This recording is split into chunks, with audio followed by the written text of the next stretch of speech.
Baik, assalamualaikum warahmatullahi wabarakatuh. Kembali lagi dengan saya Putra dengan NIM 2103 20010. Dalam kesempatan video kali ini saya akan membuat video tentang TBM atau tandan belum menghasilkan di kelapa sawit, dan tugas ini saya buat untuk memenuhi tugas dari mata kuliah agribisnis perkebunan. Baik, langsung saja kita masuk di TBM. Yang pertama itu adanya persiapan sebelum pemindahan bibit. Yang pertama itu ada bibit yang siap dipindahkan. Untuk umur bibit itu, bibit kelapa sawit yang siap dipindahkan umumnya berumur antara 10 hingga 14 bulan. Pada usia ini bibit telah tumbuh dengan baik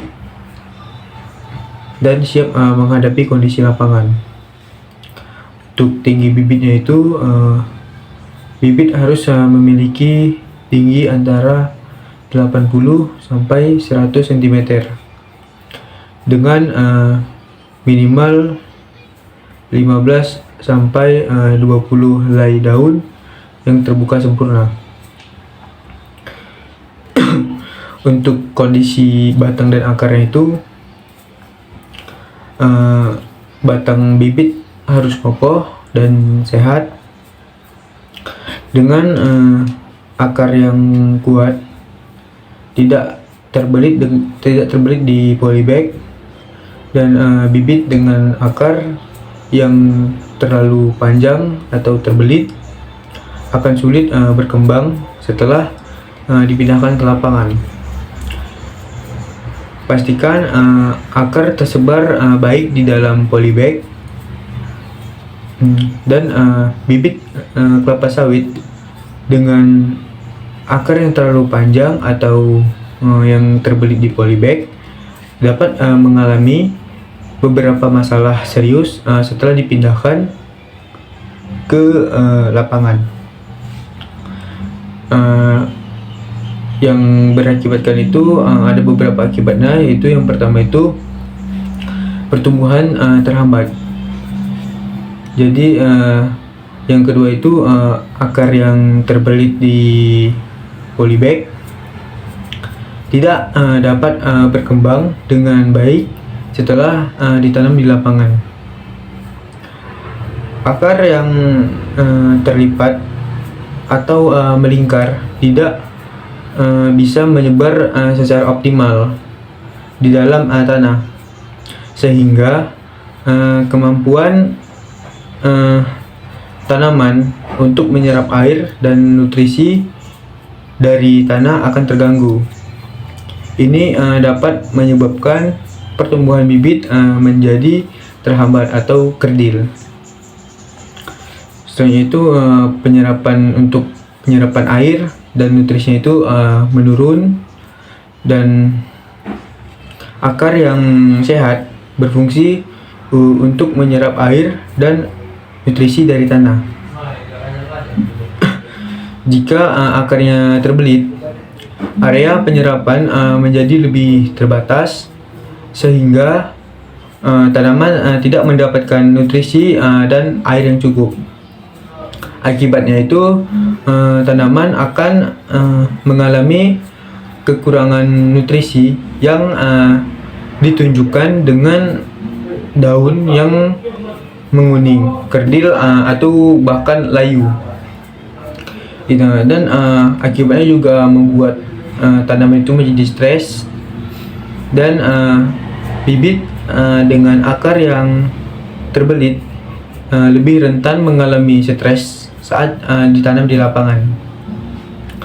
Akar yang terbelit cenderung lebih lemah dan tidak mampu menyesuaikan diri dengan kondisi baru di lapangan. Stres ini bisa menyebabkan tanaman gagal beradaptasi sehingga pertumbuhannya terganggu dan bibit bisa mati dalam jangka waktu yang lebih cepat dibanding bibit yang akar yang sehat dan dapat merusak akar. Dan akibatnya itu saat polybag dibuka, akar yang terbelit seringkali rentan rusak. Kerusakan akar saat pemindahan mengurangi kemampuan tanaman untuk bertahan di lingkungan baru dan memperlambat proses adaptasi. Akar yang rusak juga lebih rentan terhadap infeksi penyakit yang bisa memicu masalah kesehatan tanaman lebih lanjut. Selain itu, akibat itu mengalami kegagalan pertumbuhan jangka panjang dan akar yang tidak berkembang dengan baik pada tahap awal akan berdampak pada pertumbuhan jangka panjang. Tanaman kelapa sawit dengan akar yang terbelit mungkin tidak pernah mencapai potensi penuh dalam hal ukuran, produksi buah, dan umur ekonomisnya. Hal ini menyebabkan tanaman kurang produktif dan berpotensi tidak mampu memberikan hasil yang optimal. Untuk kesehatan bibit, yang disiapkan dipindahkan harus bebas dari penyakit dan serangan hama. Bibit yang terinfeksi akan mengalami kesulitan dalam beradaptasi di lapangan dan dapat menghambat produktivitas jangka panjang. Selanjutnya kita masuk di bagian persiapan lahan. Di persiapan lahan itu yang pertama itu ada pembersihan lahan.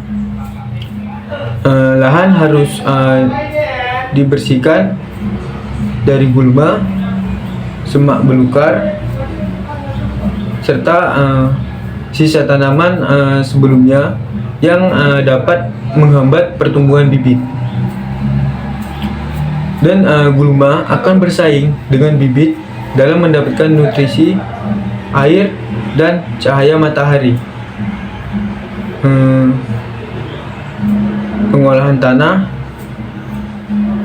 Pengolahan tanah dilakukan dengan cara pembajakan atau pencangkulan sedalam 30 sampai 40 cm.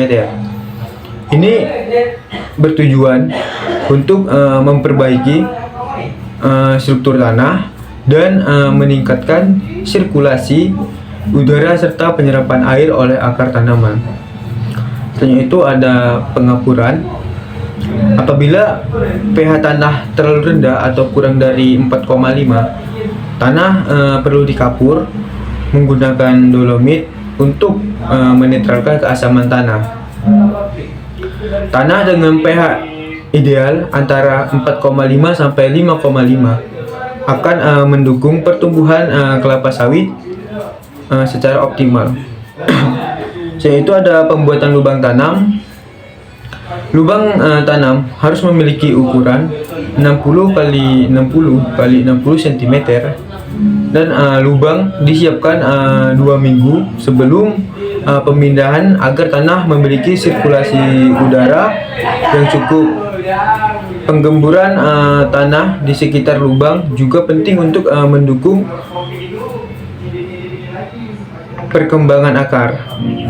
Dan untuk jarak tanamnya itu jarak tanam yang direkomendasikan adalah 8 meter antar tanaman dengan pola segitiga sama sisi dan jarak ini akan memastikan setiap pohon memiliki ruang yang cukup untuk tumbuh tanpa bersaing untuk mendapatkan cahaya, air, dan unsur hara. Selanjutnya itu masuk ke kebutuhan unsur hara tanah. Sebelum pemindahan bibit, pastikan tanah mengandung unsur hara yang cukup, baik makro maupun mikro. Unsur hara ini sangat penting untuk mendukung pertumbuhan awal bibit setelah ditanam di lapangan. Adapun dari unsur hara makro itu adanya nitrogen yang berguna atau penting untuk pertumbuhan daun dan batang serta proses fotosintesis. Dan ada unsur hara dari fosfor, yaitu untuk pendukung perkembangan akar dan metabolisme energi. Dan ada kalium, yaitu untuk meningkatkan ketahanan tanaman terhadap kekeringan dan penyakit, serta membantu pengaturan air dalam tanaman. Selanjutnya itu ada magnesium, yaitu yang berperan penting dalam pembentukan klorofil atau klorofil untuk fotosintesis. Dan ada kalsium, yaitu untuk memperkuat dinding sel dan mengatur pembelahan sel.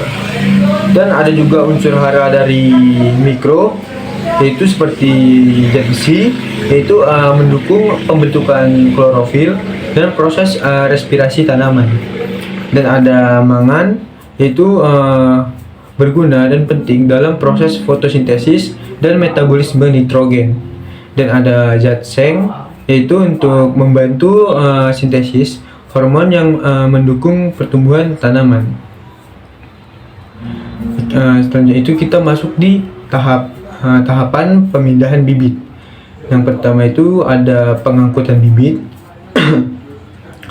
Di pengangkutan bibit ini yang pertama itu sebelum pengangkutan bibit itu disiram untuk gunanya itu untuk menjaga kelembapan tanah di dalam polybag.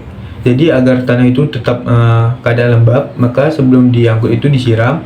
Dan hal yang paling penting itu sebenarnya untuk mengurangi stres pada tanaman selama proses pengangkutan nanti. Dan metode pengangkutannya itu bibit diangkut menggunakan kendaraan yang tertutup atau terlindungi dari paparan langsung sinar matahari untuk mencegah terjadinya stres panas yang menyerang pada tanaman bibit kelapa sawit. Dan pastikan bibit ini juga disusun secara vertikal dan polybag tidak sobek selama pengangkutan. Dan ada penyimpanan sementara itu apabila bibit tidak langsung ditanam, maka letakkan bibit itu diletakkan di tempat yang teduh dan terlindungi dari angin ataupun dari panas, dan untuk menghindari kerusakan yang lebih lanjut. Setelah itu kita melakukan penanaman di lapangan, yaitu pembukaan polybag. Polybag harus dirobek dengan hati-hati agar tidak merusak akar. Dan pemotongan dilakukan di bagian bawah dan samping polybag sehingga akar dapat ditarik keluar dengan aman. Selanjutnya itu penempatan bibit. Bibit harus ditempatkan di tengah lubang dengan posisi tegak, lurus. Akar harus disebar dengan baik dan tidak terlipat di dalam tanah. Bagian leher akan harus dan di bagian akar leher itu harus berada tepat di permukaan tanah. Untuk penimbunan tanah itu setelah bibitnya ditempatkan, lubang ditutup kembali dengan tanah gembur hingga penuh. dan tanah kemudian dipadatkan secara perlahan untuk memastikan akar terbenam dengan baik, namun tetap mendapatkan sirkulasi udara. Dan lakukan penyiraman awal. Setelah penanaman itu, maka bibit harus segera disiram dengan air untuk memastikan kelembapan tanah dan mengurangi risiko terjadinya stres pada tanaman kelapa sawit. Selanjutnya itu melakukan perawatan setelah penanaman atau tahap TBM, tanaman belum menghasilkan. Yang pertama itu adanya pemupukan. Untuk frekuensi pemupukan dilakukan setiap 3-4 bulan sekali. Pupuk yang digunakan dapat berupa NPK, urea, dolomit atau pupuk organik. Dan untuk dosis pemupukan pada tahun pertama atau TBM 1, untuk dosis pemupukan lebih rendah dan meningkat seiring pertambahan usia tanaman. Pemupukan awal difokuskan pada nitrogen dan fosfor untuk mendukung pertumbuhan daun dan akar.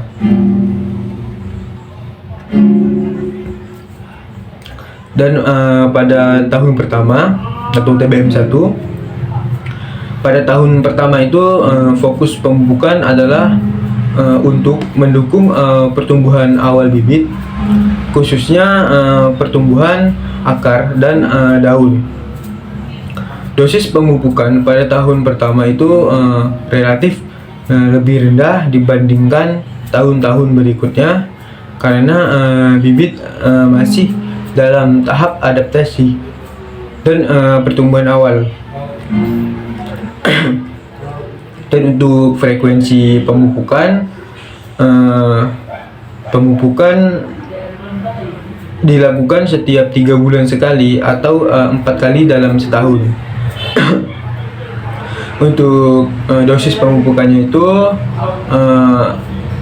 pupuk yang direkomendasikan untuk setiap kali pemupukan pada TBM 1 atau tahun pertama itu untuk dosis per pohonnya per aplikasi itu untuk pupuk NPK itu NPK 15-15-15, nah itu sebanyak 300 gram per pohon, dan pupuk urea atau nitrogen itu dosisnya itu sebanyak 150 gram per pohon, dan untuk dolomit atau magnesium itu untuk dosisnya itu 100 gram per pohon, dan untuk pupuk organik itu dosisnya itu 2-5 kg per pohon.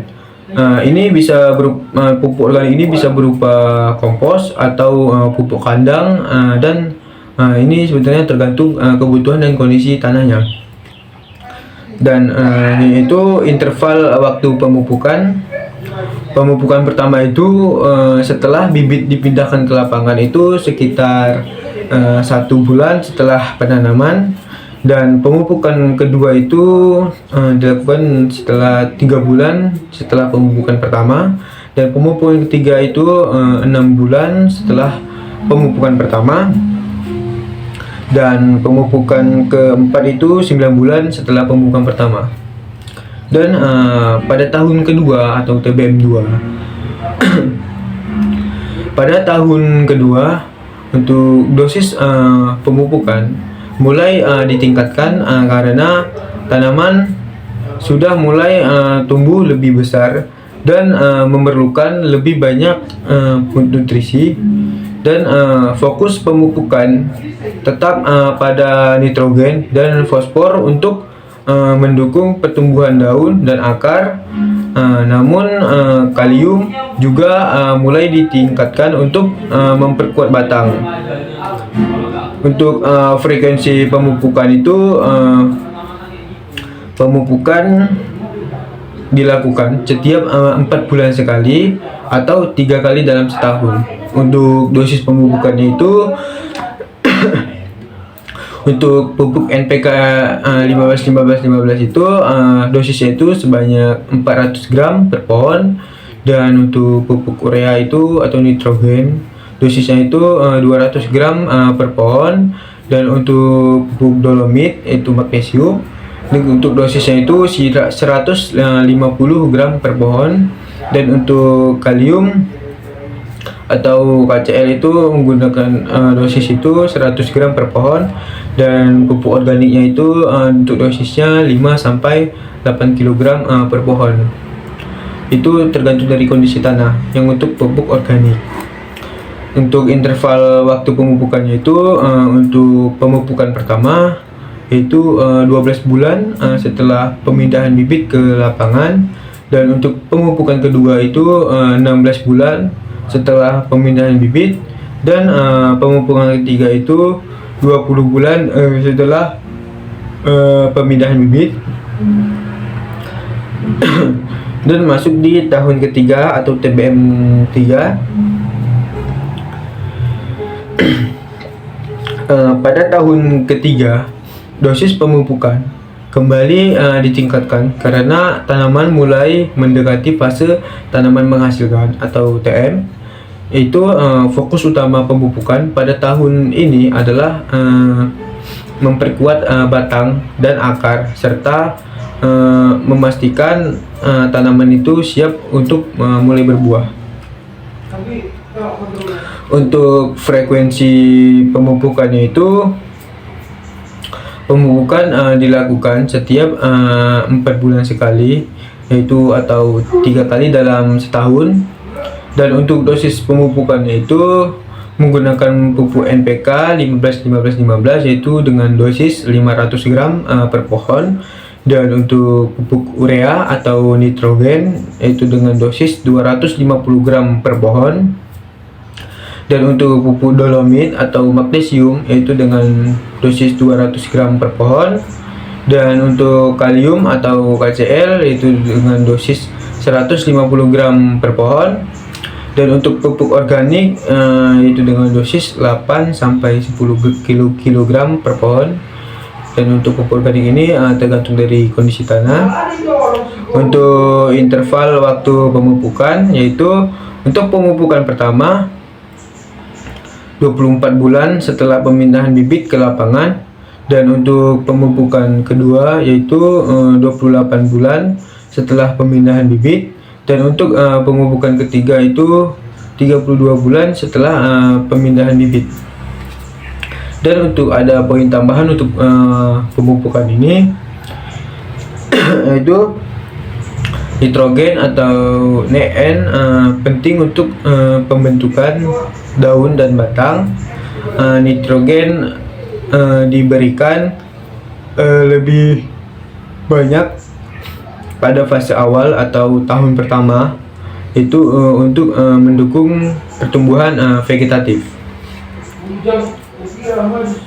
Dan untuk fosfor itu dibutuhkan untuk perkembangan akar yang sehat. Fosfor ini penting sejak awal penanaman. Untuk kalium itu meningkatkan ketahanan terhadap kekeringan dan serangan penyakit, serta membantu pengaturan air dalam tanaman. Kalium ditingkatkan pada tahun kedua dan ketiga untuk memperkuat batang. Dan dolomit itu berfungsi sebagai sumber magnesium untuk fotosintesis dan meningkatkan kesuburan tanah. Dan pupuk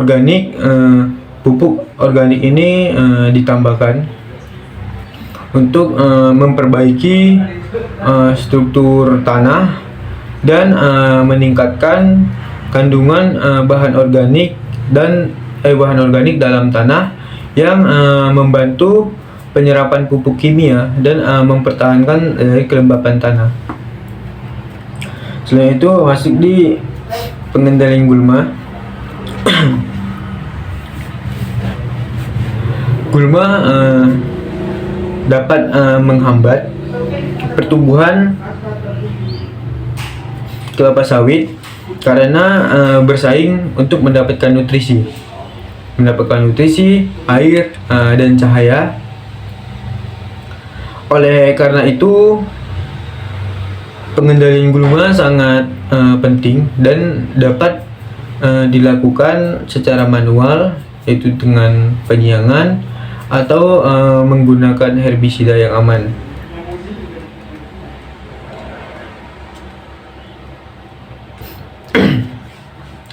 Untuk jenis-jenis gulma yang umum pada tahap TBM itu atau tanaman belum menghasilkan, yaitu yang pertama itu ada gulma berdaun lebar atau broadleaf weeds. Gulma berdaun lebar umumnya itu tumbuh subur di lahan yang terbuka dan memiliki banyak cahaya. Jenis gulma ini cepat tumbuh dan memiliki kemampuan kompetitif yang tinggi dalam mengambil nutrisi dari tanah. Beberapa jenis yang sering ditemukan di kebun kelapa sawit meliputi itu ada Ageratum, Conizoides atau baban dotan.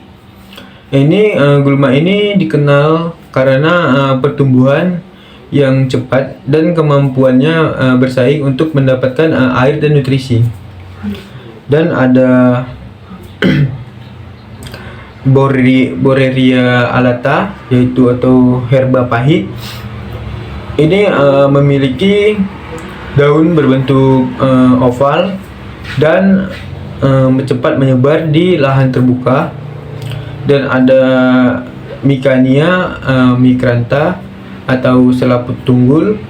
Ini tumbuhan merambat yang dapat menutupi tanaman utama dan menghalangi cahaya matahari. Dan Bidun pilosa, yaitu atau ketul.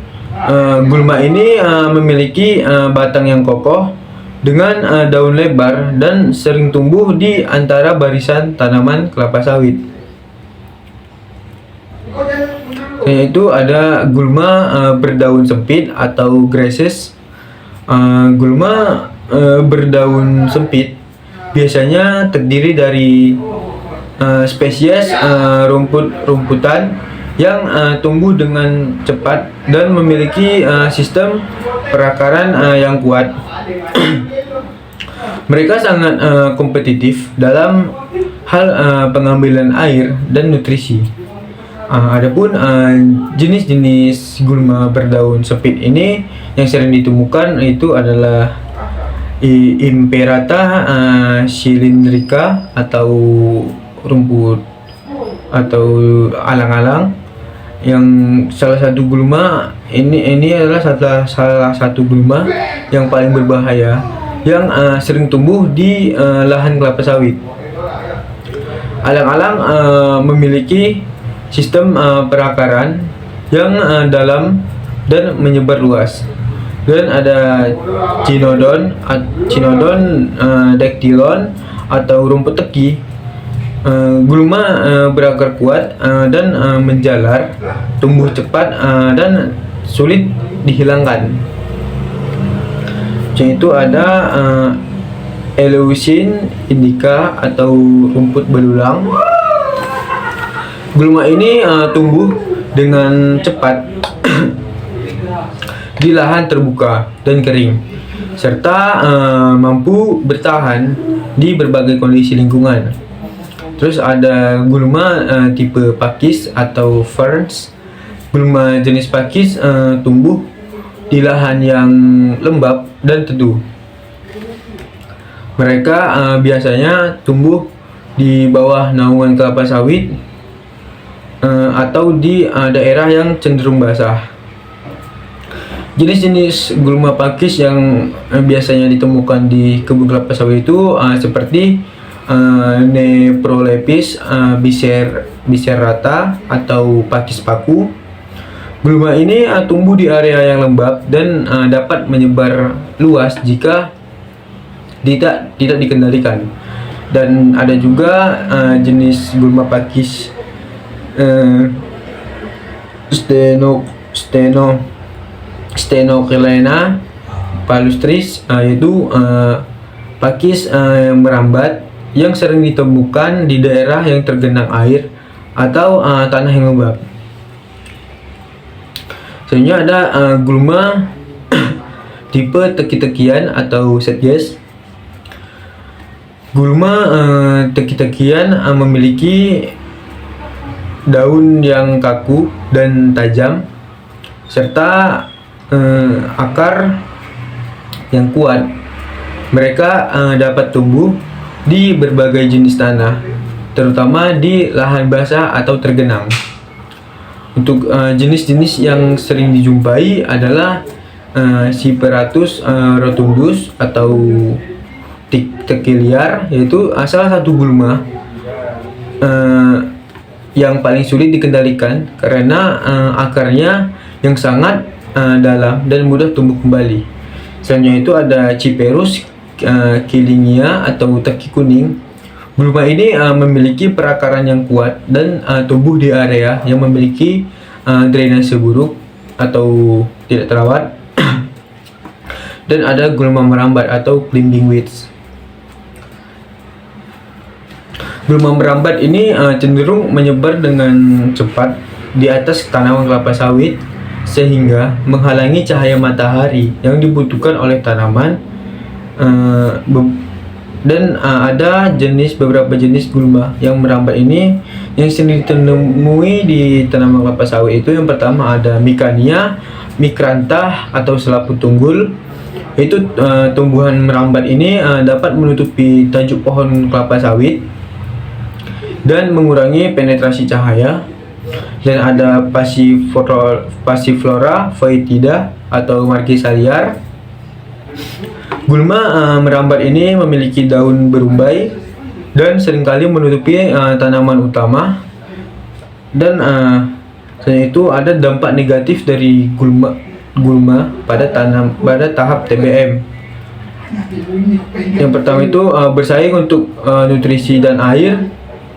Gulma bersaing langsung dengan tanaman kelapa sawit untuk mendapatkan nutrisi dari tanah dan air. Jika gulma dibiarkan tumbuh tanpa dikendalikan, hal ini dapat menyebabkan kelapa sawit kekurangan nutrisi penting sehingga pertumbuhannya itu terganggu, yaitu dapat mengurangi penetrasi cahaya matahari. Gulma jenis berambat seperti Micania micrantha dapat menutupi daun tanaman kelapa sawit dan menghalangi sinar matahari. Ini dapat mengganggu proses fotosintesis yang sangat penting bagi pertumbuhan tanaman. Dan itu menjadi inang bagi hama dan penyakit. Ada beberapa gulma dapat menjadi inang bagi hama dan penyakit yang dapat menyebar ke tanaman kelapa sawit. Misalnya gulma berdaun lebar dapat menarik hama seperti ulat atau kumbang yang juga menyerang kelapa sawit, dan juga menghambat akses perawatan. Gulma yang tumbuh lebat akan menyulitkan akses petani untuk melakukan perawatan seperti pemupukan, penyiraman, dan pemangkasan daun.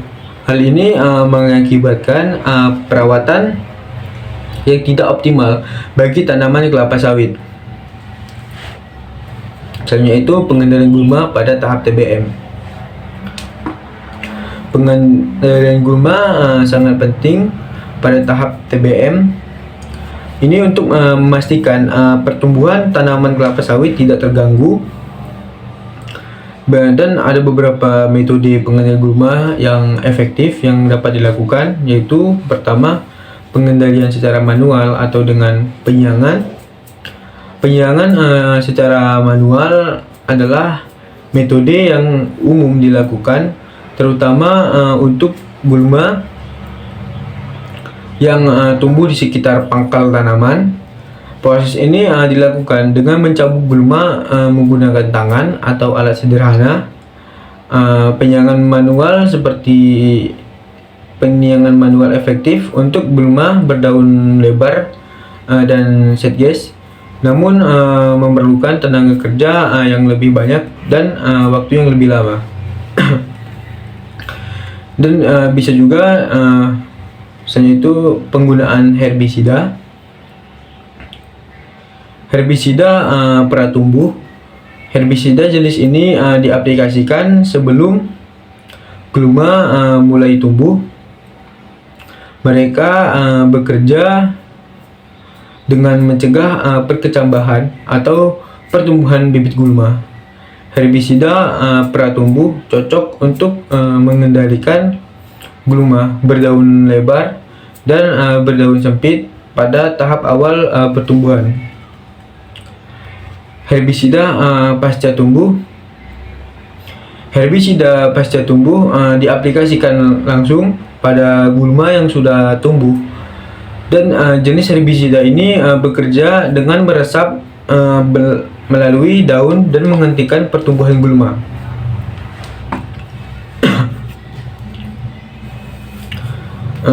Contoh herbisida pasca tumbuh termasuk herbisida selektif dan non-selektif, tergantung pada jenis gulma yang akan dikendalikan. Selanjutnya itu ada pengendalian dengan mulsa, yaitu penggunaan mulsa organik seperti pelepah kelapa sawit atau daun-daun yang jatuh dapat membantu menekan pertumbuhan gulma. Mulsa menjaga kelembapan tanah, mengurangi erosi, dan menekan pertumbuhan gulma di sekitar tanaman. Pengendalian secara biologis, yaitu pengendalian biologis ini menggunakan agen hayati seperti serangga pemangsa atau patogen alami untuk mengurangi populasi gulma. Ini merupakan metode yang ramah lingkungan, namun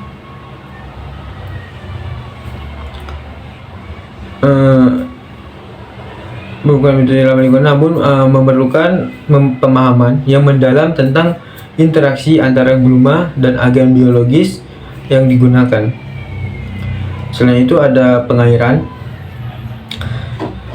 Selama masa TBM, kelapa sawit membutuhkan pasokan air yang cukup, terutama pada musim kemarau. Jika lahan memiliki keterbatasan air, irigasi tambahan atau penyiraman manual bisa dilakukan. Tanaman muda sangat rentan terhadap kekeringan, sehingga perawatan pengairan harus diperhatikan.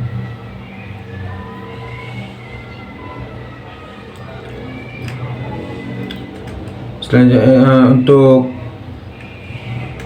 penyiraman ini, jumlah air yang diberikan pada proses penyiraman bibit kelapa sawit setelah penanaman di lapangan biasanya sekitar 10-20 liter per bibit. Tujuannya itu adalah untuk memastikan tanaman cukup lembab hingga mencapai zona akar tanpa menyebabkan genangan air yang berlebihan. Dan penyiraman dilakukan secara hati-hati, gunanya itu untuk mencegah kekeringan pada bibit yang baru dipindahkan dan mengurangi stres akibat perpindahan, dan memastikan akar mendapatkan cukup kelembapan agar bisa beradaptasi dengan lingkungan baru.